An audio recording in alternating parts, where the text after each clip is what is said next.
ಮತ್ತೊಮ್ಮೆ ಗಣಿಗ್ರಹಣ ವಿಶೇಷ ಕಾರ್ಯಕ್ರಮಕ್ಕೆ ಸ್ವಾಗತ. ಅಕ್ರಮ ಗಣಿಗಾರಿಕೆಯಿಂದ ಯಾರ್ಯಾರಿಗೆ ಗ್ರಹಚಾರ ಕಾದಿದೆ, ಜೊತೆಗೆ ಯಾರ್ಯಾರಿಗೆ ಲಾಭ ಇದೆ ಇದರಿಂದ ಅನ್ನೋದ್ರ ಬಗ್ಗೆ ನಾವು ಚರ್ಚೆ ಮಾಡ್ತಾ ಇದ್ವಿ. ಈಗಾಗಲೇ ಯಡಿಯೂರಪ್ಪ, ಈಶ್ವರಪ್ಪ, ಅನಂತಕುಮಾರ್ ಅವರ ಗ್ರಹಗತಿಗಳನ್ನು ನೋಡಿದ್ವಿ. ಈಗ ಬರುವಂಥವರು ಸಚಿವರಾದ ಜಗದೀಶ್ ಶೆಟ್ಟರ್. ಜಗದೀಶ್ ಶೆಟ್ಟರ್ ಅವರ ಬಗ್ಗೆ ಹೇಳೋದಾದ್ರೆ, ಮೊದಲು ಸ್ಪೀಕರ್ ಆಗಿದ್ದಂಥವರು, ಅವರಿಗೆ ಸಚಿವ ಸ್ಥಾನ ಸಿಗಬೇಕು ಅಂತ ಆ ಭಾಗದ ಅವರ ಬೆಂಬಲಿಗರು ಸಾಕಷ್ಟು ಹೋರಾಟ ಮಾಡಿ ಅವರಿಗೆ ಸಚಿವ ಸ್ಥಾನ ಒದಗಿಸಿಕೊಟ್ರು. ಹಾಗಾದ್ರೆ ಸಾಕಷ್ಟು ಬಾರಿ ಕೂಡ ಭಿನ್ನಮತ ಉಂಟಾದ ಸಂದರ್ಭದಲ್ಲೂ ಕೂಡ ಜಗದೀಶ್ ಶೆಟ್ಟರ್ ಸಿಎಂ ಆಗುವಂತಹ ಸಾಧ್ಯತೆಗಳು, ಲಕ್ಷಣಗಳು, ಬೆಳವಣಿಗೆಗಳು ಕೂಡ ಕಂಡು ಬಂದಿದ್ವು.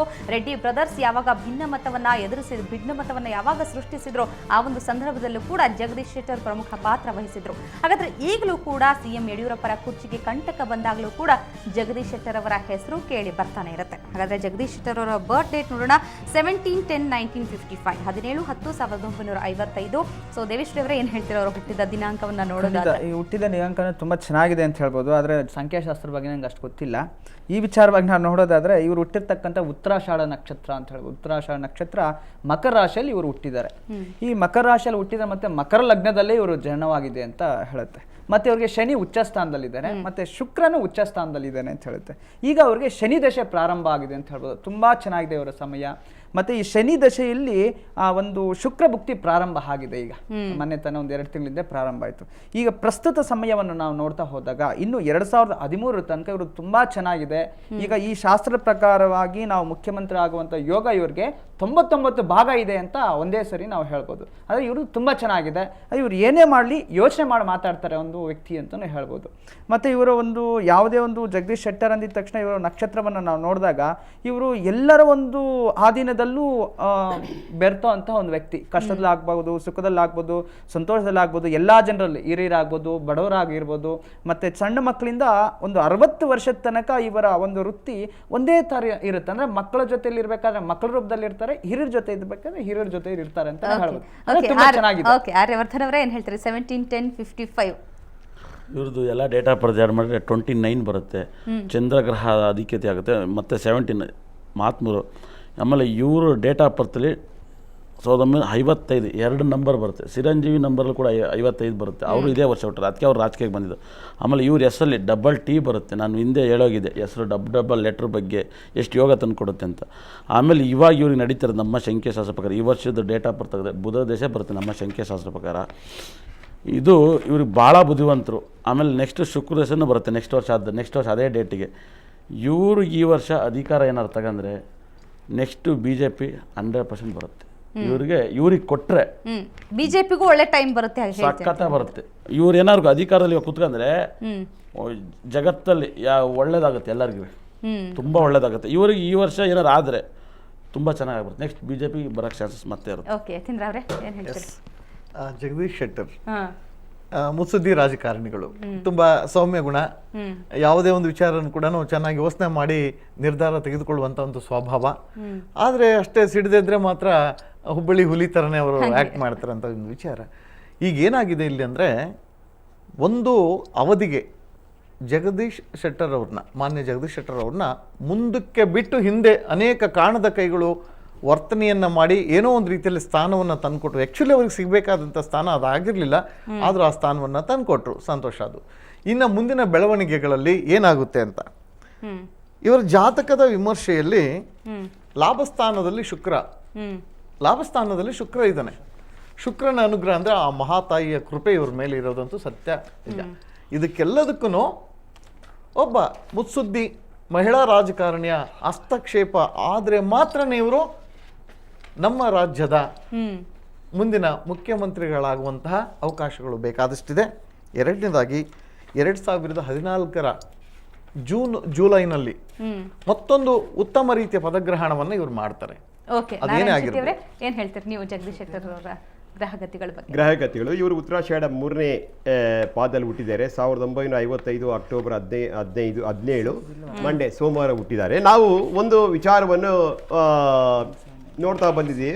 ಇವರು ಹುಟ್ಟಿರ್ತಕ್ಕ 1955 ಆಮೇಲೆ ಒಂದು ಡೇಟ್ ಏನಿದೆಯೋ ಅಕ್ಟೋಬರ್ 17ನೇ ತಾರೀಕು ಮಂಡೇ ಬರುತ್ತಲ್ಲ, ಅದನ್ನು ನಾವು ಇದು ಯೋಚನೆ ಇದು ಬರ್ಕೊಂಡು ಬರ್ತಾ ಇರ್ತೀವಿ ಮೇಡಮ್. ಅದರಲ್ಲಿ 1955, 66, 77, 83, 94, 2005 ಇದೇ ವರ್ಷನೂ ಕೂಡ ಅವರು ಡೇಟ್ ಆಫ್ ಬರ್ತ್ನಲ್ಲಿ ಕರೆಕ್ಟಾಗಿ ಅವರ ಮಂಡೇನೆ ಬಂದಿದೆ. ಇದರಿಂದನ ಇಂಥ ಒಂದು ಕ್ಯಾಲ್ಕುಲೇಷನ್ ಎಲ್ಲ ಬಂದಾಗ ಮನೋವೈಜ್ಞಾನಿಕ ಶಾಸ್ತ್ರದಲ್ಲಿ ಏನಾಗುತ್ತಂದ್ರೆ ಈ March 31 especially equinox, March 31 equinox ಸೂರ್ಯ ಸಮಭಾಜಿಕ ವೃತ್ತದ ಮೇಲೆ ಹೋಗ್ತಾ ಇರ್ತಾನೆ. ಇಂಥವ್ರಿಗೆ ಆ ಮಾರ್ಚ್ 31 ಅಮೃತ ಸಿದ್ಧಿಯೋಗ, ರಾಜಯೋಗ ಮತ್ತು ಮೋಸ್ಟ್ ಲಕ್ಕಿ ಟೈಮ್. ಅಂದ್ರೆ ಇವಾಗ ಹೇಳಿದ್ರು ಸ್ವಾಮಿ ಅವರು ಶನಿ ದೆಸೆ ಮತ್ತು ಇವರು ಶುಕ್ರ ದೆಸೆ ಎರಡೂ ಕೂಡ ಅಲ್ಲಿ ಕೋಯಿನ್ಸೈಡ್ ಆಗುತ್ತೆ. ಯಾವಾಗ ಮಾರ್ಚ್ 31 ಅಂಡ್ ಸೆಪ್ಟೆಂಬರ್ 23. ಅದರಿಂದ ಇವರಿಗೆ ಆವಾಗಲೇ ಅಮೃತ ಸಿದ್ಧಿಯೋಗ, ರಾಜಯೋಗ ಮಾರ್ಚ್ 21 ಬಂದಿದೆ. ಅದನ್ನು ಯಾವ ರೀತಿ ಅದನ್ನು ಉಪಯೋಗ ಮಾಡ್ಕೊಳ್ತಕ್ಕಂಥದ್ದು ಅವ್ರಿಗೆ ಬಿಟ್ಟಿದ್ದು, ಅವ್ರ ವಿವೇಚನೆಗೆ ಬಿಟ್ಟಿದ್ದು, ಅವ್ರು ಮಾಡ್ತಕ್ಕಂಥ ರಾಜಕೀಯದ ಒಂದು ಮುಂದಿನ ದಾರಿಗೆ ಬಿಟ್ಟಿದ್ದು. ಅದು ಬೇರೆಯವರು ಹೇಳ್ಕೊಳ್ತಕ್ಕಂಥ ವಿಚಾರವಿಲ್ಲ. ಸ್ವತಂತ್ರವಾಗಿ ತಾನೇ ಯೋಚನೆ ಮಾಡಿ ಏನಾದರೂ ಮಾಡಿದ್ರೆ ಸಕ್ಸಸ್ ಆಗಬಹುದು ಇಂತಹ ವಿಚಾರ. ಓಕೆ, ಜಗದೀಶ್ ಶೆಟ್ಟರ್ ಅವರ ನಂತರ ಈಗ ಸಾರಿಗೆ ಸಚಿವರಾದ ಅಶೋಕ್ ಅವರ ಗೃಹಗತಿಗಳನ್ನ ನೋಡೋಣ. ಸಾರಿಗೆ ಸಚಿವರಾದ ಅಶೋಕ್ ಅವರು ಸಚಿವರಾಗಿ ಅವರು ಹೆಚ್ಚು ಆಕ್ಟಿವ್ ಆಗಿ ಕಾಣಿಸಿಕೊಂಡಂಥವ್ರು, ಅಭಿವೃದ್ಧಿ ವಿಷಯದಲ್ಲಿ ಹೆಚ್ಚಾಗಿ ಕಾಣಿಸಿಕೊಂಡಂಥವ್ರು. ಆದರೆ ಸಾರಿಗೆ ಸಚಿವ ಅಶೋಕ್ ಮೊದಲು ಸಾರಿಗೆ ಖಾತೆ ಒಂದು ನಿರ್ವಹಿಸ್ತಾ ಇದ್ರು. ಅದರ ನಂತರ ಆಚಾರ್ಯರ ಬಳಿ ಇದ್ದಂತಹ ಗೃಹ ಖಾತೆ ಕೂಡ ಅಶೋಕ್ ಅವರ ಹೆಗಲಿಗೆ ಇರಿತು. ಹಾಗೆ ನೋಡಿದ್ರೆ ಅವರಿಗೆ ಕೊಟ್ಟಂತ ಖಾತೆಗಳನ್ನ ಸಮರ್ಥವಾಗಿ ನಿಭಾಯಿಸಿದ್ದಾರೆ ಕೂಡ. ಹಾಗಾದ್ರೆ ಆರ್ ಅಶೋಕ್ ಅವರ ಬರ್ತ್ ಡೇಟ್ ಅನ್ನ ನೋಡೋದಾದ್ರೆ 1/7/1957, 1/7/1957. ಆರ್ಯವರ್ಧನ ಅವರೇ, ನಿಮ್ಮಿಂದಲೇ ಶುರು ಮಾಡ್ತೀನಿ. 1/7/1957 ಸಂಖ್ಯೆಗಳೇನು ಹೇಳ್ತಾ ಇದೆ? ಒಂದೇ ಒಂದು ಜಗದೀಶ್ ಶೆಟ್ಟರ್ ಅವ್ರು ತುಂಬ ವೆಂಕಟೇಶ್ವರ ಸ್ವಾಮಿನ ಆರಾಧನೆ ಮಾಡಿದ್ರು. ಈ ವರ್ಷ ತುಂಬ ಲಾಭ ಬರುತ್ತೆ ಅವ್ರಿಗೆ. ಆಮೇಲೆ ಆರ್ ಅಶೋಕ್ ಅವ್ರದ್ದು ಹೇಳ್ತೀನಿ. ಆರ್ ಅಶೋಕ್ ಅವ್ರದ್ದು ಡೇಟ್ ಆಫ್ ಬರ್ತ್ ಎಲ್ಲವೂ ಕೂಡ 2 ಬರುತ್ತೆ, 20 ಬರುತ್ತೆ, ಚಂದ್ರಗ್ರಹ, ಸೂರ್ಯ ಮತ್ತು ಚಂದ್ರಗ್ರಹ. ಆಮೇಲೆ ಈ ವರ್ಷ ಅವ್ರದ್ದು ಎಲ್ಲವೂ ಕೂಡ ನಂಬರ್ 3 ಬರುತ್ತೆ. ಈ 2ಕ್ಕೂ ಮತ್ತು 3ಕ್ಕೂ ಸೇರಿಸಿ ಗಜಕೇಶ ಯೋಗ ಅಂತ ನಾವು ಸಂಖ್ಯಾಶಾಸ್ತ್ರದಲ್ಲಿ ಹೇಳ್ತೀವಿ, ಜಾತಕದಲ್ಲೂ ಕೂಡ ಹೇಳ್ತಾರೆ. ಆ ಒಂದು ಯೋಗ ಇದೆ. ಇವರು ತುಂಬ ಚೆನ್ನಾಗಿ ಕೆಲಸ ಮಾಡ್ತಾರೆ. ಈ ವರ್ಷ ಇವ್ರಿಗೆ ತುಂಬ ಚೆನ್ನಾಗಿದೆ. ಆರ್ ಅಶೋಕ್ ಅವ್ರಿಗೆ ಯಾವುದೇ ಕೆಲಸ ಮಾಡಲಿ ಅದರಿಂದ ಅವ್ರಿಗೆ ನೇಮ್ ಬರುತ್ತೆ. ಯಾವುದೇ ಕೆಲಸ ಮಾಡಲಿ ಒಳ್ಳೆ ನೇಮ್ ಬರುತ್ತೆ ಇವ್ರಿಗೆ. ತುಂಬ ಚೆನ್ನಾಗಿದೆ ಈ ವರ್ಷ. ಹಾಗಾದ್ರೆ ಅವರಿಗೆ ಅವರ ಖಾತೆ ಉಳಿಯತ್ತೆ, ಗ್ಯಾರಂಟಿ. ಹೆಚ್ಚುವರಿ ಒಂದು ಜವಾಬ್ದಾರಿ ಕೂಡ ಬಂದಿದೆ ಅವರಿಗೆ, ಗೃಹ ಖಾತೆ, ಗ್ಯಾರಂಟಿ. ಖಾತೆಗಳು ಅವರಿಗೆ ಉಳಿಯತ್ತೆ. ಗಜಕೇಶ ಯೋಗ ಬಂದಿತ್ತಲ್ಲ, ಚಂದ್ರನ್ ಇವಾಗ ಅವ್ರದ್ದು ಎಲ್ಲವೂ ಕೂಡಿದಾಗ ಲಾಸ್ಟ್ ನಂಬರ್ 2 ಬಂದಾಗ ಈ ವರ್ಷ ಬರ್ತ್ ಡೇಟನ್ನು ಮತ್ತೆ ಎಲ್ಲ 2 ಮಾಡಿದಾಗ 3 ಬರುತ್ತೆ. 3 ಬಂದರೆ ನಮ್ಮ ಸಂಖ್ಯಾಶಾಸ್ತ್ರ ಪ್ರಕಾರ ಗಜಕೇಶ ಯೋಗ ಅಂದರೆ ಒಳ್ಳೆ ವರ್ಷ ಈ ವರ್ಷ ಬರ್ತಾರೆ. ನಾನು ಹೇಳಿದ್ನಲ್ಲ ಹಿಂದೆ ಒಂದ್ಸರಿ 7ನೇ ತಿಂಗಳಲ್ಲಿ ಯಾರ್ಯಾರು ಹುಡ್ತಾರೋ ಅವರೇ ಜಗತ್ತನ್ನ ಆಳೋದಂತ ಒಂದು ಒಳ್ಳೆ ವರ್ಷ ಹುಟ್ಟಾರೆ. ಓಕೆ, ದೇವಿಶ್ರೀ ಅವರೇ ನೀವೇನು ಹೇಳ್ತೀರಿ? ಅಶೋಕ್ ಅವರನ್ನು ಹೊಡೆದಾಗ ಹೆಸರು ಮೇಲೆ ಕರೆಕ್ಟಾಗಿ ಕೃತಿಕಾ ನಕ್ಷತ್ರ ಮೊದಲನೇ ಪದ ಹುಟ್ಟಿದಾರೆ ಅಂತಲೇ ಹೇಳ್ಬೋದು. ಮತ್ತೆ ಇವರು ಹುಟ್ಟಿರ್ತಕ್ಕಂತಹ ಒಂದು ಲಗ್ನ ಬಂದು ಧನುರ್ ಲಗ್ನ. ಮತ್ತೆ ಈಗ ನಾವು ದಶಾಭುಕ್ತಿಗಳನ್ನು ನೋಡ್ತಾ ಹೋದಾಗ ಈಗ ಇವರಿಗೆ ಗುರುದಶೆ ನಡೀತಾ ಇದೆ ಅಂತ ಹೇಳ್ಬೋದು. ಈ ಗುರುದಶೆಯಲ್ಲಿ ಮತ್ತೆ ಗುರು ಚಂದ್ರ ದೃಷ್ಟಿ ಬೀಳ್ತಾ ಇದೆ ಅವರ ಒಂದು ಜಾತಕದಲ್ಲಿ. ಅಂದ್ರೆ ಗುರುಚಂದ್ರ ಯೋಗ ಅಂತ ತುಂಬಾ ಚೆನ್ನಾಗಿದೆ. ಗುರುಚಂದ್ರ ಯೋಗ ಅಂತಂದ್ರೆ ಅದ್ರ ಜೊತೆಗೆ ಬುಧ ಮತ್ತು ರವಿ ವೀಕ್ಷಣೆ ಮಾಡಿದ್ದಾರೆ ಅಂತಂದ್ರೆ ಗಜಕೇಸರಿ ಯೋಗ ಅಂತ ಹೇಳ್ತೀವಿ.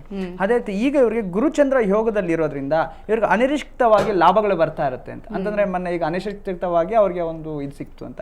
ಇನ್ನು ಇವ್ರಿಗೆ 2013 ತನಕ ಅನಿರೀಕ್ಷಿತವಾಗಿ ಲಾಭಗಳು ಈ ವಿಧಾನದಲ್ಲಿ ಅಂದ್ರೆ ಬೇರೆ ವಿಧಾನದಲ್ಲಿ ಆದ್ರೆ ಇವ್ರಿಗೆ ಬರ್ತಾ ಇರುತ್ತೆ. ಆದ್ರೆ ಇವರ ಒಂದು ಸಮಯ ತುಂಬಾ ಚೆನ್ನಾಗಿದೆ. ಇವರು ಒಂದು ಇದೇ ಒಂದು ರಾಜಕೀಯದಲ್ಲಿದ್ರೆ ಇವರು ಖಂಡಿತವಾಗಿಯೂ ಒಂದು ಸುತ್ತಮುತ್ತಲಿರೋರ್ಗೂ ಒಳ್ಳೇದಾಗುತ್ತೆ ಅಂತ ಹೇಳ್ಬೋದು. ಓಕೆ, ಯತೀಂದ್ರ ಅವರೇ, ಆರ್ ಅಶೋಕ್ ಅವರು ಸಿಎಂ ಯಡಿಯೂರಪ್ಪರಿಗೆ ಪಕ್ಷದಲ್ಲೇ ಸಾಕಷ್ಟು ನಾಯಕರಿಂದ ವಿರೋಧ, ಭಿನ್ನಮತ ವ್ಯಕ್ತವಾಗಿದ್ರು ಕೂಡ ಆರ್ ಅಶೋಕ್ ಅವರು ಮಾತ್ರ ಕೈ ಬಿಟ್ಟಿಲ್ಲ. ಯಾವಾಗಲೂ ಜೊತೆಗಿದ್ದು ಹಿಂದೆ ನಿಂತು ಒಂದ್ ರೀತಿ ಮಾರಲ್ ಸಪೋರ್ಟ್ ಕೊಟ್ಟಂತವ್ರು. ಏನ್ ಹೇಳ್ತೀರಿ? ಈ ಭಿನ್ನಮತೀಯ ಚಟುವಟಿಕೆಗಳು ನಡೆಯುವಂತ ಸಂದರ್ಭದಲ್ಲೂ ಕೂಡ ಉತ್ತಮ ರೀತಿಯ ತಕ್ಕಡಿಯನ್ನು ತೂಗಿಸಿರುವಂಥ ವ್ಯಕ್ತಿತ್ವ ಇದು ಇಲ್ಲ ಅಂತ ಹೇಳೋಕ್ಕಾಗಲ್ಲ. ಇವರ ಒಂದು ಸೌಮ್ಯತೆ ತುಂಬ ಚೆನ್ನಾಗಿರುತ್ತೆ, ಒಪ್ಕೋಬೋದು. ಆದರೆ ಜಾತಕ ವಿಮರ್ಶೆಗಳನ್ನು ನಾವು ಮಾಡಲೇಬೇಕಾಗುತ್ತೆ. ಜಾತಕ ವಿಮರ್ಶೆಗಳಲ್ಲಿ ಗುರುಗಳು ಹೇಳಿದರು, ಧನುರ್ ಲಗ್ನ, ಗುರುದಶೆ ಮತ್ತು ಚಂದ್ರನಿಗೆ ಸಂಬಂಧಪಟ್ಟಂಥ ವಿಶೇಷವಾದಂಥ ಗುಣಲಕ್ಷಣಗಳು ಇವರ ಜಾತಕದಲ್ಲಿದೆ. ಈ ವಿಚಾರವಾಗಿ ಒಂದು ಪರ್ಟಿಕ್ಯುಲರ್ ಡೇಟ್ನ ಒಂದು ಪೀರಿಯಡ್ನ ಕೊಟ್ಬಿಡ್ತಾ ಇದ್ದೀನಿ. 2012 ನವೆಂಬರ್ನಿಂದ 2013 ಅಕ್ಟೋಬರ್ನಲ್ಲಿ ಈ ಒಂದು ಅವಧಿಯಲ್ಲಿ ಎಲ್ಲೋ ಒಂದು ಕಡೆ ಒಂದು ಸ್ಕ್ಯಾಂಡಲಲ್ಲಿ ಸಿಕ್ಕಾಕೊಳ್ಳುವಂಥ ಒಂದು ಪರಿಸ್ಥಿತಿ ಇವರಿಗೆ ಸಿಗ್ತಾ ಇದೆ. ಏನಕ್ಕೆ ಈ ಥರ ಆಗ್ಬೋದು ಅಂದರೆ ಷಷ್ಠಮ ಮತ್ತು ಅಷ್ಟಮ ಭಾವಗಳು ಅಂತ ಹೇಳ್ತೀವಿ. ಷಷ್ಠಮ ಭಾವ ಅಥವಾ ಅಷ್ಟಮ ಭಾವಗಳು ಅಂದರೆ ವೈರಿಗೆ ಸಂಬಂಧಪಟ್ಟಂಥ ಒಂದು ವಿಶೇಷ ಕ್ಷೇತ್ರ. ಆ ಒಂದು ಅಷ್ಟಮ ಭಾವದಲ್ಲಿ ವರ್ಣಗ್ರಹ ಪೀಡಿತವಾಗಿರೋದ್ರಿಂದ ಅಲ್ಟಿಮೇಟ್ಲಿ ಯಾವುದೋ ಒಂದು ಕಾರಣದ ಕೈಯಿಂದ ಗೊತ್ತಿದ್ದು ಮೊನ್ನೆ ರೀಸೆಂಟ್ ಆಗಿ ಭೂಮಿಗೆ ಸಂಬಂಧಪಟ್ಟಂತ ಒಂದು ವ್ಯಾಜ್ಯ ಸಣ್ಣದಾಗಿ ಬಂತು ಅಲ್ಲೂ ಕೂಡ. ಅದೇ ರೀತಿಯ ಒಂದು ಪರಿಸ್ಥಿತಿನ ನಾನು ಕೊಟ್ಟಂತ ಈ ಪೀರಿಯಡ್ ಅಲ್ಲಿ ಕೂಡ ಅಲ್ಟಿಮೇಟ್ ಆಗಿ ಬರುವಂಥ ಚಾನ್ಸಸ್ ಇದೆ. ಮತ್ತು ಈಗ ನಡೆಯುವಂಥ ರಾಜಕೀಯ ವಿದ್ಯಮಾನಗಳಲ್ಲಿ ನೀವು ಸುಸ್ಥಿರವಾಗಿರ್ತಾರೆ, ಯಾವುದು ಯೋಚನೆಗಳು ಬದಲಾವಣೆಗಳು ಇಲ್ಲ. ಓಕೆ, ನಾರಾಯಣ್ ಶೆಟ್ಟಿ ಅವರೇ ಏನು ಹೇಳ್ತೀರಿ ನೀವು? ಎಲ್ಲರೂ ಹೇಳಿದ್ರು ಇದು ಗಜಕೇಶರಿ ಯೋಗ ಇರತಕ್ಕಂಥ ವಿಚಾರವನ್ನು ಇಲ್ಲಿ ಪ್ರಸ್ತಾಪ ಮಾಡಿದ್ದಾರೆ. ಇಲ್ಲ, ನಾವು ಒಂದು ವಿಚಾರದಲ್ಲಿ ಇದನ್ನು ನೋಡಿದ್ರೆ ಅವರಲ್ಲಿರ್ತಕ್ಕಂಥ ಒಂದು ಪ್ರಾಮಾಣಿಕ ವ್ಯಕ್ತಿತ್ವ, ಅವರು ನಮ್ಮದವ್ರನ್ನ ಬಿಡೋದಿಲ್ಲ. ಆ ಥರ ಒಂದು ವ್ಯಕ್ತಿತ್ವವೇ ಅವ್ರ ಮುಂದೆ ಅವರ ರಾಜಕೀಯದ ಮುನ್ನಡೆಯನ್ನು ಸಾಧಿಸ್ತಾ ಇದೆ. ಓಕೆ, ಹಾಗಾದ್ರೆ ಅದರಿಂದ ಇಲ್ಲಿವರೆಗೂ ಹೇಗೆ ಸಮರ್ಥವಾಗಿ ನಿಭಾಯಿಸಿಕೊಂಡು ಬಂದಿದ್ದಾರೆ ಅದೇ ರೀತಿ ಮುಂದುವರಿಸಲ್ಲ. ಅವರಿಗೆ ಎಕ್ಸ್ಪೆಷಲಿ 2011, 2012, 2013 ತನಕನ ತುಂಬಾ ಚೆನ್ನಾಗಿದೆ ಅವರ ಒಂದು ಭವಿಷ್ಯ. ಯಾಕಂದ್ರೆ ಈ ಒಂದು ಟೈಮ್ನಲ್ಲಿ ಯಾವುದೇ ಒಂದು ಅದೃಷ್ಟಗಳು ತಾವಾಗಿ ಬರ್ಬೋದು. ನಾವು ಅದೃಷ್ಟಗಳನ್ನು ಯಾವತ್ತೇ ಆಗಲಿ ನಾವು ಹುಡ್ಕೊಂಡು ಹೋಗೋದಲ್ಲ, ಅದೃಷ್ಟಗಳೇ ನಮ್ಮ ಕೈಯಲ್ಲಿ ಬರ್ತವೆ, ಅದು ಅದೃಷ್ಟ ಅಂತಾರೆ. ಅಂತ ಅದೃಷ್ಟಗಳು ಈ ಗಜಕೇಶರಿ ಯೋಗ ಇರ್ತಕ್ಕಂಥವ್ರಿಗೆ ಸುಮಾರು ಇವತ್ತಿನ ನಾವು ಲೆಕ್ಕ ಹಾಕ್ಬಿಟ್ರೆ 2011, 2012, 2013 ಈ 3 ವರ್ಷಗಳ ಕೂಡ ಗಜಕೇಶರಿ ಯೋಗ ಇದೆ. ಅಲ್ಲಿ ತನಕ ಸ್ವಲ್ಪ ಪೊಲಿಟಿಕಲ್ ಅಲ್ಲಿ ಸ್ಟ್ರಾಂಗ್ ಆಗೇ ಇರ್ತಾರೆ. ಓಕೆ, ನಿಮ್ಮೆಲ್ಲ ಜೊತೆ ಮತ್ತಷ್ಟು ಮಾತಾಡ್ತೀನಿ. ಮತ್ತಷ್ಟು ಪ್ರಮುಖ ನಾಯಕರ ಗ್ರಹಗತಿಗಳನ್ನ ನೋಡೋಣ ಸಣ್ಣ ಬ್ರೇಕ್ ನಂತರ.